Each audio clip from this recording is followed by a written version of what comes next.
எல்லோருக்கும் வணக்கம். Welcome to சஞ்சயும் நானும் விளாக் சேனல். இன்றைக்கி நம்ம சேனலில் கொழுக்கட்டை ரெசிபி தான் பார்க்க போகிறோம். எள்ளு பூரணம் ரெடி பண்ணி கொழுக்கட்டை பண்ண போகிறோம். இந்த கொழுக்கட்டைக்கு நான் மாவு ரெடி பண்ணுற மெத்தட் பார்த்திங்கன்னா, கொழுக்கட்டை நம்ம எவ்வளோ நேரம் வச்சுருந்தாலும் விரிசல் வராமல் இருக்கும். அதே நேரம் சாப்பிடும்போதும் நல்லா சாஃப்டாக இருக்கும். இப்போ அந்த கொழுக்கட்டை எப்படி செய்கிறதுன்னு பார்க்கலாம். இதுவரை நீங்கள் நம்ம சேனலில் சப்ஸ்கிரைப் பண்ணலைன்னா சப்ஸ்கிரைப் பண்ணிக்கோங்க. கூடவே இருக்க பெல் சிம்லையும் கிளிக் பண்ணிக்கோங்க. நம்ம சேனலில் பாரம்பரியமான பால் கொழுக்கட்டை, பருப்பு பூரண கொழுக்கட்டை ரெண்டுமே செய்திருக்கேன். எண்டு கார்டில் நான் லிங்க் கொடுக்குறேன். உங்களுக்கு டைம் இருக்கிறப்ப போய் செக் பண்ணிக்கோங்க. இப்போ நம்ம கொழுக்கட்டைக்கு எப்படி மாவு ரெடி பண்ணி எள்ளு பூரணம் வச்சு கொழுக்கட்டை செய்கிறதுன்னு பார்க்கலாமா? கொழுக்கட்டைக்கு மேல் மாவு ரெடி பண்ணுறதுக்காக நான் பச்சரிசி 2 மணி நேரத்துக்கு முன்னாடியே ஊற வச்சுருந்தேன். இப்போ நான் ஊற வச்சு 2 மணி நேரம் ஆகுது. மிக்ஸி ஜாரில் சேர்த்துட்டு தண்ணி சேர்த்து ஆப்பத்துக்கு நம்ம எப்படி அரைப்போம் அந்த மாதிரி நல்லா நைஸாக அரைச்சிக்கலாம். நான் ஊற வச்ச அரிசி கொஞ்சமாக இருக்கிறதுனால நான் மிக்சியில் அரைக்கிறேன். நீங்கள் நிறையனா கிரைண்டரில் கூட அரைச்சிக்கோங்க. அந்த மாவு ரொம்பவே நல்லாயிருக்கும். பாருங்கள், இந்த மாதிரி இருக்கணும். அரிசி கொஞ்சம் கூட கையில் தட்டுப்படக்கூடாது. நல்லா நைஸாக இருக்கணும். நான் அரிசி கூடவே கொஞ்சமாக உப்பு சேர்த்து தாங்க மாவு அரைச்சிருக்கேன். இப்போ ஒரு பேன் வச்சுருக்கேங்க. பேன் காஞ்சதுக்கப்புறமா கொஞ்சமாக நெய் சேர்த்துக்கலாம். அது மாவு ஒட்டாமல் வரணும், அதுக்கு தான். நீங்கள் நெய் வேண்டாம்னா எண்ணெய் கூட சேர்த்துக்கோங்க. இதுக்கு நீங்கள் கொஞ்சம் அடி கனமான பாத்திரம் வச்சுக்கோங்க. அப்போ தான் நம்ம கலரும்போது அடி பிடிக்காமல் நல்லா வரும். இப்படியே கலந்து விட்டுக்கிட்டே இருந்தோம்னா மாவு நல்லா கெட்டியாகிட்டு வரும். அரிசி அரைக்கும் போது மிக்ஸி சில நேரம் ஓடாது, டைட்டாக இருக்கும். அப்படி இருக்கும்போது நீங்கள் தண்ணி கூட ஊற்றி அரைச்சிக்கோங்க, ஒன்றும் பிரச்சனை இல்லை. இந்த மாதிரி கலக்கும்போது நமக்கு மாவு நல்லா வெந்து தண்ணியெல்லாம் வற்றிடும். இப்போ பாருங்கள், மாவு நல்லாவே வெந்துடுச்சு. இந்த ஸ்டேஜில் கேஸ் ஸ்டவ் ஆஃப் பண்ணிடலாம். இதுக்கு மேலே வச்சோம்னா மாவு ரஃப் ஆகிடும். அப்புறம் கொழுக்கட்டை ஹார்டாக இருக்கும். இப்போ மாவு கை வச்சு பிசைச்சோம்னா நல்லா சூடாக இருக்கும். அதனால் கொஞ்சம் நேரம் மூடி வச்சுருவோம். கொஞ்சம் நேரத்துக்கு அப்புறமா நம்ம பிசைஞ்சிக்கலாம். மாவு ஆறுறதுக்குள்ளே நம்ம பூரணம் ரெடி பண்ணிக்கலாம். எள்ளு பூரணம் செய்ய போகிறோம். அதுக்காக ஒரு பேன் வச்சு 1 கப் அளவுக்கு எள்ளு சேர்த்து நல்லா ஃப்ரை பண்ணிக்கலாம். எள்ளு நல்லா சூடு ஏறினதுக்கப்புறமா படப்படன்னு வெடிக்க ஆரம்பிக்கும். அப்போ நல்லா வாசனையாகவும் இருக்கும். அந்த ஸ்டேஜில் நம்ம கேஸ் ஸ்டவ் ஆஃப் பண்ணிடலாம். நல்லா சூடு ஏறினதுக்கப்புறம் வெடிக்க ஆரம்பிக்கும் பாருங்கள். அப்போ வெளியெல்லாம் தெரிக்கும். அந்த மாதிரி தெரிக்காமல் இருக்கணும்னா நம்ம கேஸ் ஸ்டவ் ஆஃப் பண்ணிவிட்டு மூடி வச்சிடலாம். அப்போ பார்த்திங்கன்னா நல்லா உள்ளவே வெடிச்சிருக்கும். அதுக்கப்புறம் நம்ம ஓப்பன் பண்ணி பார்க்கலாம். கொஞ்ச நேரம் நல்லா படப்படன்னு வெடிச்சிடுச்சுங்க. இப்போ எள்ளு ரெடி ஆகிடுச்சு. எடுத்து நம்ம ஆற வச்சுருந்தேன். இப்போ நல்லா ஆறிடுச்சு. மிக்ஸி ஜாரில் சேர்த்துக்கலாம்.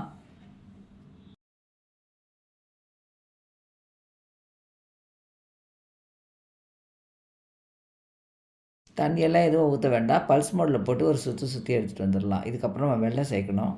நம்ம எள்ளு எடுத்த பாருங்கள், அதே கப்புக்கு 1 கப்புக்கு நான் வெல்லம் எடுத்திருக்கேன். இந்த எள்ளு பூரணத்துக்கு ஒரு சிலர் ஏலக்காய் பவுடர் கூட போட மாட்டாங்க. நான் போட்டிருக்கேன்.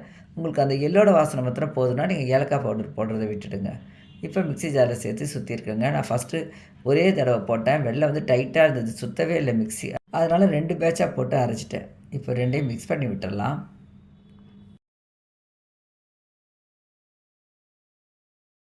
ரொம்ப நேரம் மிக்ஸி ஓட விட வேண்டாம். பல்ஸ் மோடில் போட்டு சுற்றினா இந்த மாதிரி கரகரப்பாக இருந்தால் மாத்திரம் போதும். ஒரு பாக்ஸில் மாற்றிக்கலாம். இந்த பூரணம் இப்போ நம்ம தேவையான அளவு செய்துட்டு அப்படியே ஃப்ரிட்ஜில் வச்சுக்கலாம். நம்ம அது வேணுன்றப்ப நம்ம கொழுக்கட்டை கூட செஞ்சுக்கலாம். இப்போ கொழுக்கட்டை பண்ணுறதுக்கு பூரணம் ரெடியாக இருக்குது. மாவு எப்படி இருக்குன்ட்டு போய் பார்க்கலாம். மாவு நல்லா ஆறிடுச்சுங்க. இப்போ லைட்டாக கையில் கொஞ்சம் எண்ணெயோ இல்லை நெய்யோ தொட்டுக்கோங்க. தேங்காய் எண்ணெய் கூட தொட்டுக்கோங்க. அது கூட நல்லா வாசனையாக இருக்கும். நான் தேங்காய் எண்ணெய் தான் தொட்டிருக்கேன். கொஞ்சம் அழுத்தம் கொடுத்து நல்லா பிசைஞ்சிங்கன்னா மாவு நல்லா பக்குவமாக ரெடி ஆகிடும். இப்போ பார்க்கும்போது உங்களுக்கே தெரியும், மாவு நல்லா சரியான பதத்துக்கு வந்திருக்கு. மாவு நம்ம கொழுக்கட்டை தட்டுறதுக்கும் நல்லா கரெக்டான பதத்துக்கு. இப்போ இதில் பாதி மாவு மாத்திரம் நான் எடுத்து வச்சுருக்கேன் கொழுக்கட்டை பண்ணுறதுக்கு. சின்ன பாலா, அதாவது உங்களுக்கு கொழுக்கட்டை எந்த சைஸ்க்கு வேணுமோ அந்த சைஸ்க்கு நம்ம கொஞ்சம் கொஞ்சமாக மாவு எடுத்து உருட்டி வச்சுக்கலாம். நம்ம சேனலில் இப்போ தான் ஃபர்ஸ்ட் டைம் பார்க்குறீங்கன்னா சஞ்சயம் நானும் விளாக் சேனலில் சப்ஸ்கிரைப் பண்ணிக்கோங்க. கூடவே இருக்க பெல் சிம்மிலே கிளிக் பண்ணிக்கோங்க. அப்போ தான் நான் நெக்ஸ்ட்டு நியூ வீடியோ போஸ்ட் பண்ணது உங்களுக்கு நோட்டிஃபிகேஷன் வந்துடும்.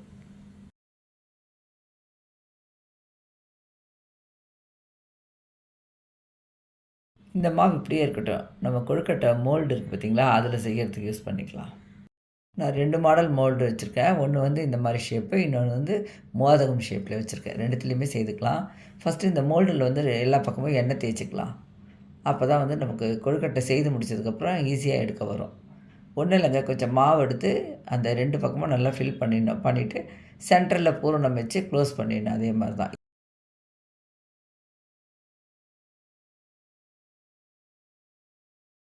நம்ம கொழுக்கட்டை எதில் வேக வைக்க போகிறோமோ, இட்லி தட்டோ இல்லை இடியாப்ப பிளேட்டோ எதில் வைக்கிறோமோ அதுக்கும் நல்லா எண்ணெய் தடவிடலாம். அப்போ தான் அது எடுக்கிறதுக்கும் ஒட்டாமல் வரும்.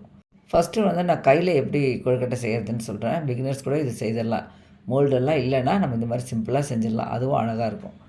ஒரு பிளாஸ்டிக் கவர் இல்லை பால் கவர் இல்லைன்னா வாழை இலை கூட வச்சுக்கலாங்க. அது ரொம்ப நல்லாயிருக்கும். அதுலேயும் நல்லா எண்ணெய் தடவிடணும். அதுக்கப்புறமா மாவு கொஞ்சம் எடுத்து வச்சு ரொம்ப திக்காவும் இல்லாமல் நைஸாகவும் இல்லாமல் நல்லா பூரி மாதிரி அழகாக தட்டி எடுத்துடணும்.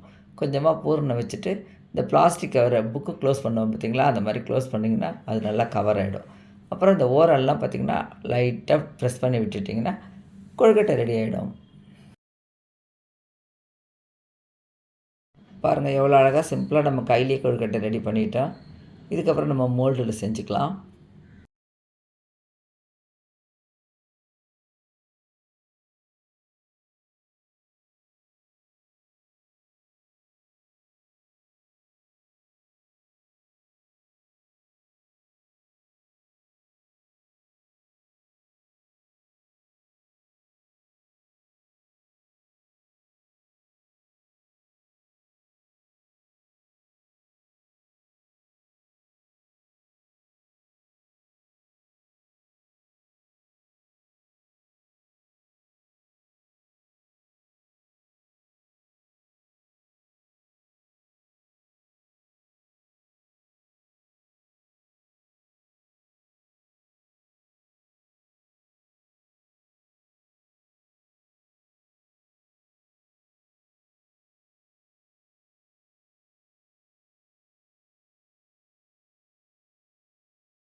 மோல்டில் பண்ணது நல்லா அழகாக இருக்குது பார்த்தீங்களா.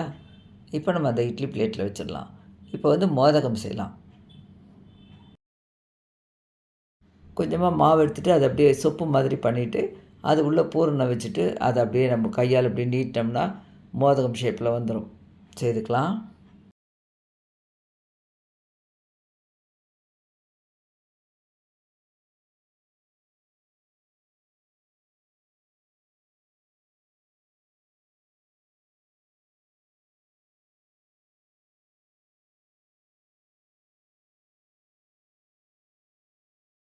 நம்ம கையில் செய்த மோதகம் அழகாக ரெடி ஆகிடுச்சு. இதை வச்சுட்டு இப்போ வந்து மோல்டில் செஞ்சுக்கலாம். மோல்டு வந்து இப்படி க்ளோஸ் பண்ணிடணும். ஏற்கனவே நம்ம எண்ணெய் தடவிட்டோம். க்ளோஸ் பண்ணிவிட்டு உள்ளே நல்லா மாவு ஃபில் பண்ணிவிட்டு ஒரு ஹோல் மாதிரி இருக்கும், அதுக்குள்ளே கொஞ்சமாக பூரணம் போட்டுட்டு அந்த ஹோலையும் க்ளோஸ் பண்ணிடணும். அதுக்கப்புறம் மோதகம் ரெடி ஆகிடும்.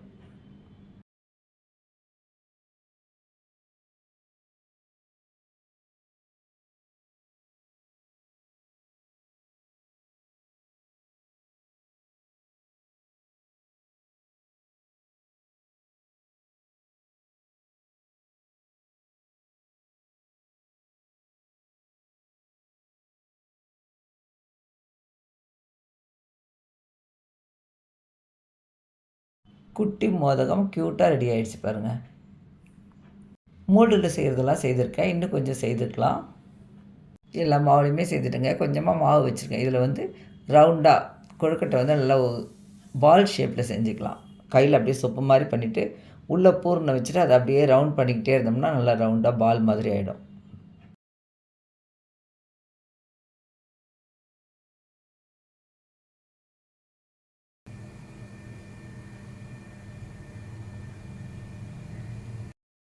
பாருங்க பூரணம் வச்சு பால் மாதிரி பண்ணிட்டோம். இந்த கருப்பாக இருக்கிறதெல்லாம் வந்து எள்ளு பூரணத்தோட கலர். அவ்வளோதாங்க. இப்போ நான் இட்லி பாத்திரத்தில் தண்ணி வச்சுருக்கேன், கொதிச்சிக்கிட்டு இருக்குது. இப்போ நம்ம ரெடி பண்ணின கொழுக்கட்டையும் அதில் வச்சிடலாம். பாருங்கள் தண்ணி கொதிக்குது, வச்சுட்டேன். ஒரு 10 நிமிஷம் வெந்ததுன்னா கொழுக்கட்டை ரெடி ஆகிடும்.